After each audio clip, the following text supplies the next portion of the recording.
Good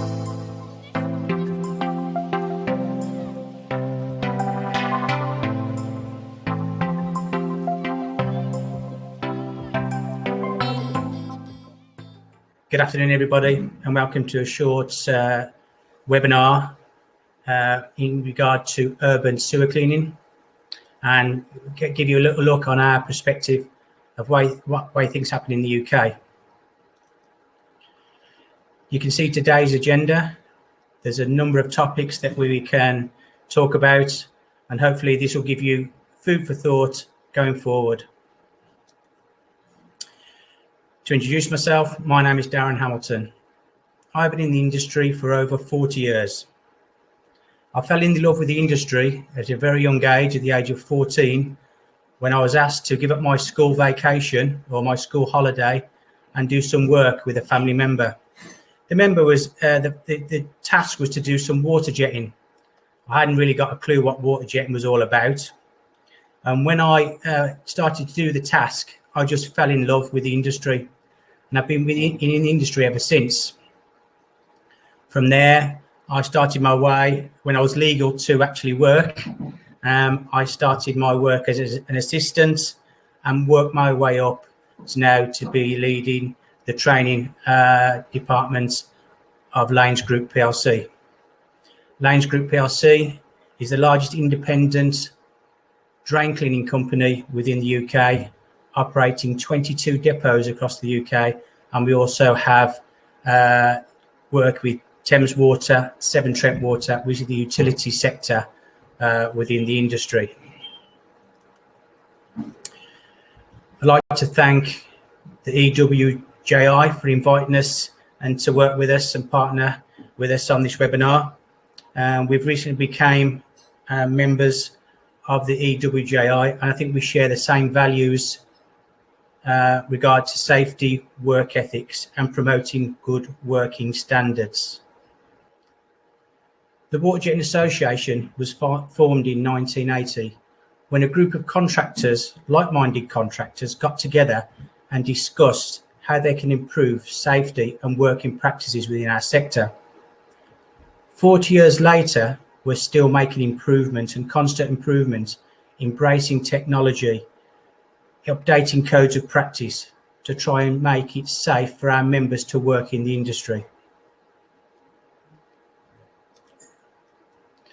Challenges we face. Staff retention is a big thing in the UK. Trying to attract the right like-minded people. Also, you've heard in the news, HGV driver shortages, safety concerns, increased customer demands, and climate change is a big one. It's estimated in the UK there's going to be a skills shortage, nearly 250,000 people by the year 2027. Opportunities that we can provide: improving network competency through our training, improve measurements of efficiency of training, multi-skilling, not trying to pigeonhole people, encourage women into the industry, which we have within my company. Also, the use of new technology is a big thing. You've probably heard some of the challenges we face within our sewer network. Fatbergs, or we call them fogs. Fogs is fat, oil and grease, along with wet wipes. As you can see, we have a fatberg that was discovered in London, and this has become all over the UK, not just located to London, where you have fast food chains, lack of knowledge, and lack of disposal techniques.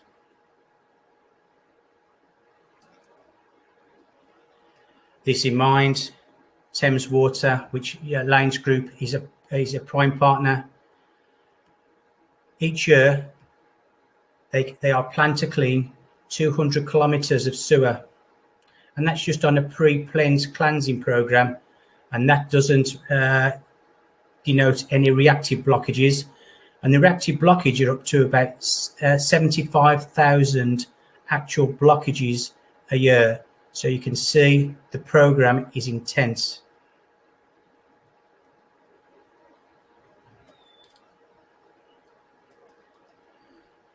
Also, fat is a problem. We've also got the problem of other medias within the sewer network.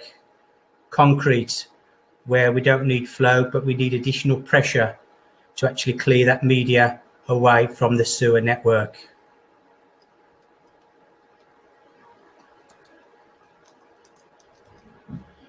As one in innovations within Lane's Group, we run a program called Unblocktober, where we've done a media campaign to look at how blockages occurred through wet wipes, fats, oils and grease, and trying to educate people in how to dispose of products, sanitary products, of such like. As you can see now that we are lobbying Parliament about the disposal or non-disposal of wet wipes becoming outlawed within the UK.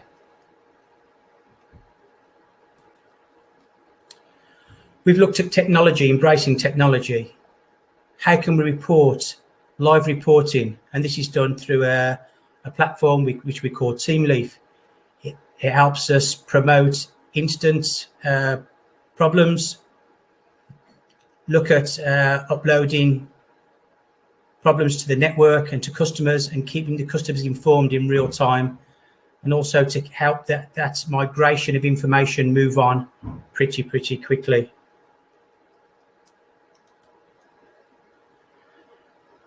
Our CCTV network we've took back in-house to a centralised platform where the 22 depots report directly to one central point where we can look at promoting good working practices and standards, and also live feeding from site so the client gets the information a lot more quickly, and we could also make recommendations to the client on how to fix that problem quickly. We've also looked at embracing technology with AI to look at how the individual does the task with regard to not only manual handling, but to actually doing the water jetting tasks, so we can see if bad practices are being occurred that would lead to effects of pulled muscles, strain, and people injured at work during the task.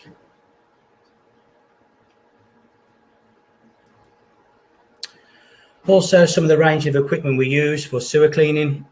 If you look left to right, our van pack, which is our small bore equipment cleaning operation. This can is pressures from 3,000 psi to 207 bar. This allows us 10 gallon a minute of water and cleans pipes from 100 mil to 150 mil. So this is the small bore, the domestic or small commercial premises that we clean. Then we move on to the medium size machine that we call a City Flex. This gives us a little less pressure, but a bit more flow, so we can use it for cleaning small bore pipe works from 100 millimeter up to 375 millimeter diameter. Then this takes us to the big end, to the larger end equipment, where again the pressure range is the same as the City Flex, but as you can see, the flow rate increases dramatically to 90 gallon a minute. That takes us from the 300 millimeter pipeline up to a 1.8 meter sewer, where we can clean this quite effectively.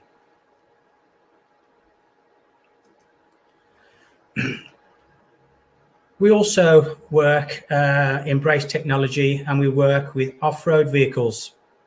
These off-road vehicles allows us to go onto flooded areas that were not accessible by normal vehicles, and also use large suction vehicles where we can horizontally suck 100 meters, probably 180 meters, and vertically 100 meters, so we can eliminate people going into cleaning wet wells, some things like that, and it reduces the people necessary to go into a confined space.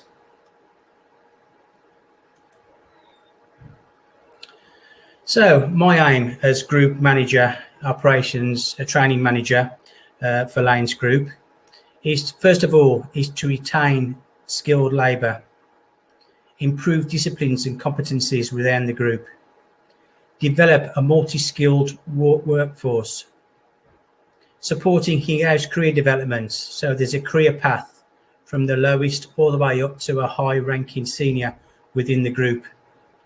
Introduce skill and knowledge sharing. Most importantly, reduce incidents and accidents. Open up new market opportunities, and also to train and develop new operatives for the future, because this is very, very important as we see there's going to be a skill gap with up to 2027. As we embrace technology, we look at individuals. How do we teach them? How do we engage them? How can we make them learn better, more efficiently? And can do this in a number of ways. We've got what we call an igloo, which we can promote on a full 360 platform. And it helps people learn, engage more efficiently.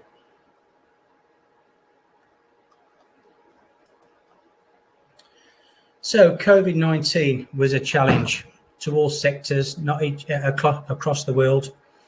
And obviously, as a utility contractor, we had to keep the sewers of the UK flowing. In this time, we could not do any face-to-face training in the WJA, so we had to resort to on-site face-to-face training. This was done under strict regime to make sure all the COVID regulations were adhered to. So again, it was a fact that the sewer network was overloaded as more people were at home. The stay-at-home order was issued, and 90% of the UK population was at home. This had challenges, as again I said, the sewers being overloaded and more blockages were apparent. New people were on board, and we still had to provide the training disciplines throughout the UK. So this was done on an on-site show and tell platform. From this, we could see where people need more guidance and training, and then we could offer then platforms and development platforms that they could go on.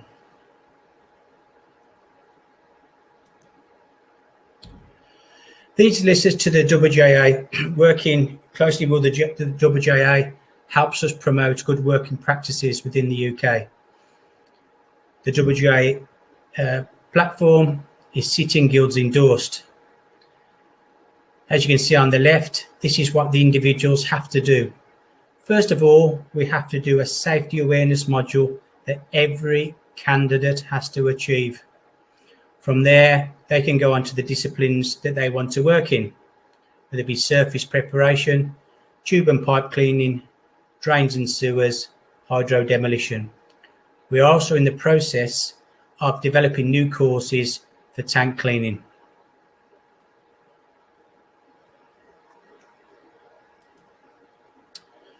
So how does it map out? First of all, the individual company will look at taking on a new delegate or candidate or operative. Then the operative is sent for training via the WJA.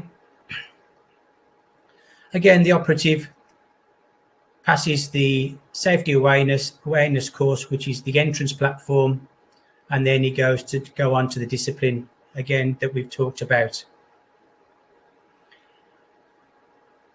Then on the module, we will do a practical element, which we can assess the operator again. Every 3 years, the candidate has to do the safety awareness module, and then to keep his modules updated.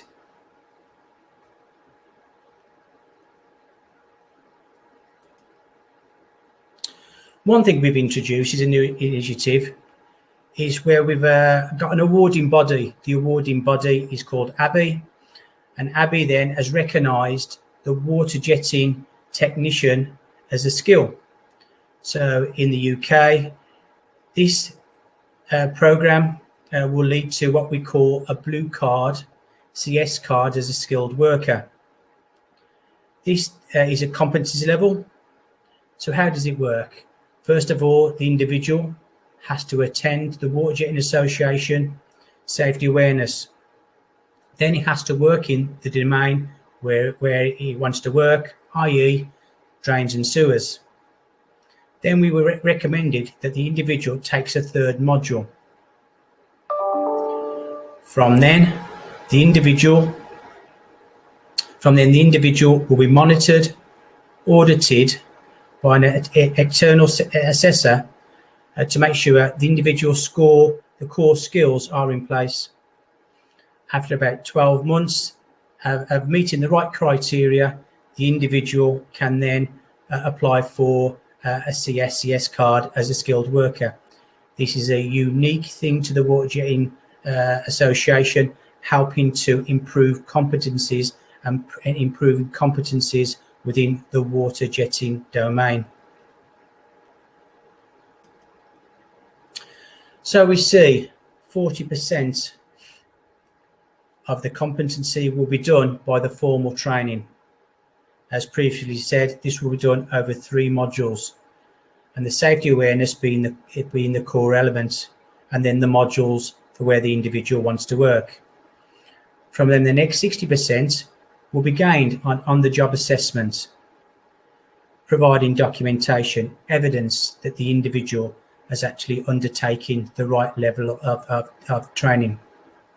So we estimate 1 year, 12 months, where the individual can apply for the CSCS and the qualification as a qualified water jetting technician. So again, breaking it down, step 1 would be structured learning, working with the WJA on Sitting Guilds endorsed products. Step 2 would undergo the assessment criteria set out in the ABI Quality Assured Assessors Programme. So again, after 12 months, we would look to make, hopefully that individual would become accredited, and then we can apply for a skilled worker. Step 3, again, it would be refresher training through the WJA and through the ABI assessment itself.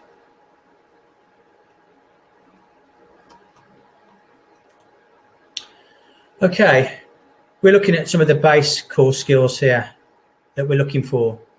Recruitment, recruiting the right material, giving them the skills, the tools to actually do the task. Looking for labour retention.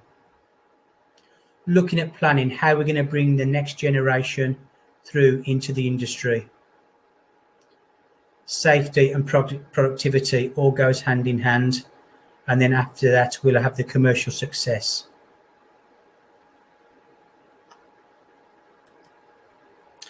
Thank you for watching and listening.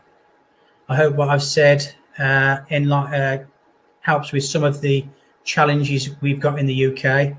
And I don't think any of the challenges are any different to the continent. So please, let's all work safely, work smartly, and most of all, please stay safe. Thank you and good afternoon.